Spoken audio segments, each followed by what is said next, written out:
मीरा चरित सौभाग्य कुंवरी राणावत। जय जय श्री राधे राधा राधा राधा राधा। ठाकुर जी का लाड़ चाप और नामकरण। यह क्या है मीरा, क्या लेकर आ रही है? विरमदेव जी की पत्नी राणावत जी ने पूछा। ठाकुर जी है भाभा हुक्म, बड़ी माँ। मीरा ने हर्ष सागर में उतर आते हुए कहा, लाओ मुझे दे दो, मैं ले चलूं, तुमसे तो देखो चला ही नहीं जा रहा। रायसल जी की पुत्री लक्ष्मी जी ने कहा। न न न, मीरा ने आतुरता पूर्वक ना कहते हुए मूर्ति को कृपन के धन की भांति अपने से चिपका लिया और शीघ्रता पूर्वक अपनी माँ के कक्ष में चली गई। वहां जाकर झरोके में लकड़ी की चौकी सीधी करके और उस पर अपनी नई ओढ़नी बिछा करके ठाकुर जी को विराजमान कर दिया। थोड़ी दूर बैठकर वह उन्हें निहारने लगी। रह रह करके आंखों से आंसू निकल पड़ते। आज की इस उपलब्धि के सन्मुख मीरा के लिए सारा जगत तुच्छ हो गया। जो अब तक अपने थे वे सब सामान्य या पराये हो गए और आज आया हुआ यह नन्हा सा मुस्कुराता पाहुना ऐसा अपना हुआ जैसा अब तक कोई न था। सारी हंसी खुशी, खेल तमाशे, नाच गाना, पहनना ओढ़ना सब कुछ इस पर न्यौछावर हो गया। हृदय में जैसे हर्ष की सीर खुल गई और उत्साह जैसे उफना पड़ रहा था। क्या करूं इसके लिए जिससे यह प्रसन्न हो, इसे सुख मिले। आहा, कैसे देख रहा है मेरी ओर। अरे भूल हुई, तुम तो भगवान हो। तू कर गई मैं। आहा, कितने अच्छे हैं आप, कितनी कृपा की। उन संत के पास से मेरे पास चले आए। मुझे तो कुछ आता ही नहीं। कुछ भूल हो जाए तो रूठना नहीं हो, बता देना कि ऐसा नहीं वैसा, फिर भूल नहीं होगी, कभी न होगी। उन महात्मा की याद तो नहीं आ रही? आती तो होगी ही, न जाने कब से उनके साथ रह रहे थे। वे तो तुम्हें मुझे देते हुए रो ही पड़े थे। मैं तुम्हें बहुत अच्छी तरह रखूंगी, अपने साथ ही सुलाऊंगी, नहलाऊंगी। बहुत फूल हैं फुलवारी में, लाकर तुम्हें सजाऊंगी और आज ही बाबोसा से कहकर तुम्हारे लिए पलंग, हिंडोला, गद्दी, मोड़े, सिरक, दोवड़, पछेवड़ी और किम खाब के बागे भी बनवा दूंगी। ऐसा सजाकर रखूंगी कि बस लोग देखते ही रह जाएं। तुमने मंदिर में चारभुजानाथ जी को देखा है? नहीं, मैं ले चलूंगी तुम्हें दर्शन कराने। वे सदा ही ऐसे सजे धजे रहते हैं जैसे अभी अभी बींद बने हों। मैं तुम्हें उनसे भी ज्यादा सजा कर रखूंगी। तुम चलोगे मेरे साथ रनिवास की फुलवारी में? वह छोटी सी है, भला पर कोटे के अंदर बड़ा बाग कैसे लग सकता है ना? वैसे कभी कभी तीज त्योहार पर हम बड़े बाग में भी चलेंगे, वहाँ झूला झूलेंगे हम। डावड़ियाँ यानी दासियाँ और काकी भोजाइयाँ, दमामणियाँ यानी गाने बजाने वाली जाति गीत गाती हैं। आहा, बहुत मजा आता है तब, जब झूला रुकने पर देवरानी जेठानी स्त्री को भाई बंधु पुरुष को झूले से उतरने नहीं देते, एक दूसरे का नाम बताए बिना। बहुत बार तो चलते झूले पर ही सोटे मारने लगते हैं कि नाम बताओ। जानते हो, सीधे सीधे कोई नहीं बताता, थोड़ी मार खाकर, थोड़ी मनुहार करवाकर फिर दोहे या छंद में नाम बोला जाता है, समझे? बड़ों को कोई परेशानी नहीं होती। वे बड़े जो होते हैं आराम से थोड़े नखरे के बाद नाम बोल देते हैं, पर छोटों को राम राम कहो। मेरे कुंवर सा यानी पिताजी की तो बड़ी बुरी हालत हो जाती है। बड़े भाइयों के, काकाओं के सामने कैसे भाभू यानी माँ का नाम ले। जानते हो, जब दिन में लड़कियां झूलती हैं तो वे भी बड़ों की देखा देखी सोटे मारकर झूलने वालियों को नाम लेने को कहती हैं। लक्ष्मी जीजा और जसवंत जीजा कहती हैं कि अरे हमें क्यों मारती हो, हम किसका नाम लें। लेकिन सुने कौन? जब तड़ातड़ मार पड़ी तो कहने लगी, ठहरो, हम ले रही हैं नाम। जानते हो क्या कहा उन्होंने? ही। वे बोली, हूँ।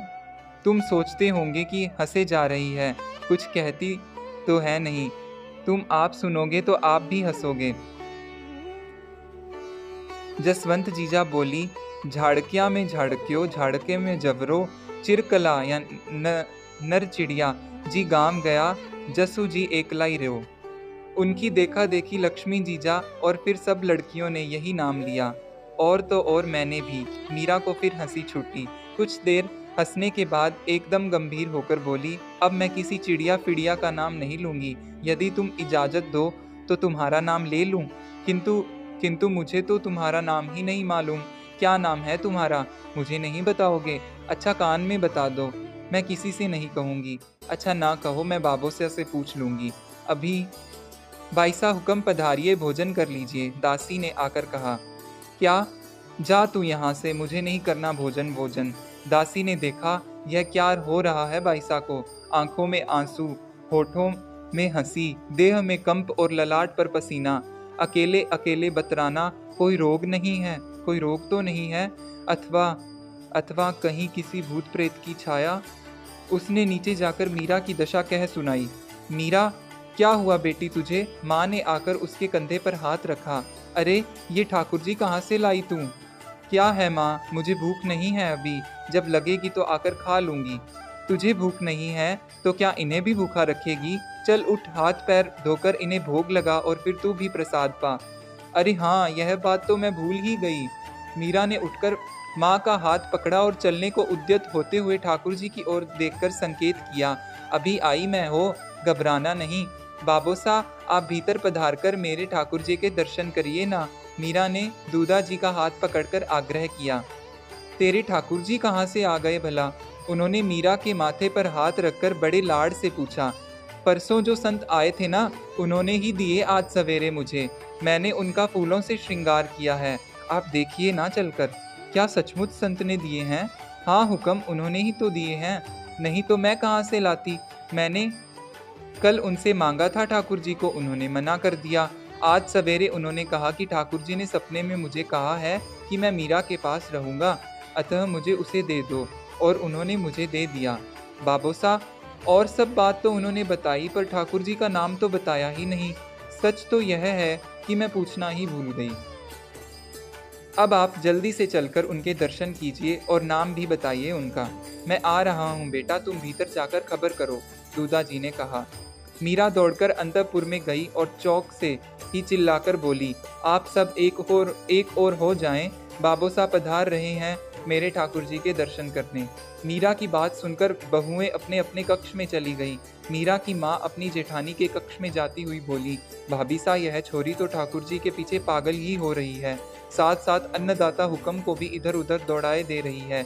अन्यथा अभी दोपहर में विश्राम के समय उठाकर यहाँ लाने की क्या तुक है? ठाकुर जी को ही बाहर ले जाकर दिखा देती ना। सारे रनिवास में दौड़म दौड़ मच गई।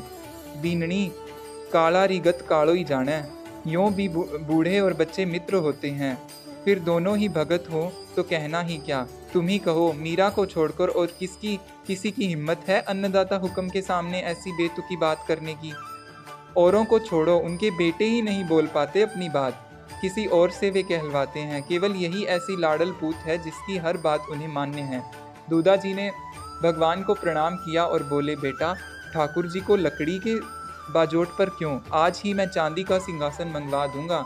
हाँ बाबू साहब, मखमल के गादी मोड़े, रेशम की दोवड़, किम खाब के बागे, पौढ़ने के लिए चंदन का हिंडोला, पलंग, पूजा के लिए चांदी के बर्तन और भोग के लिए सोने के बर्तन भी मंगवा दीजिए।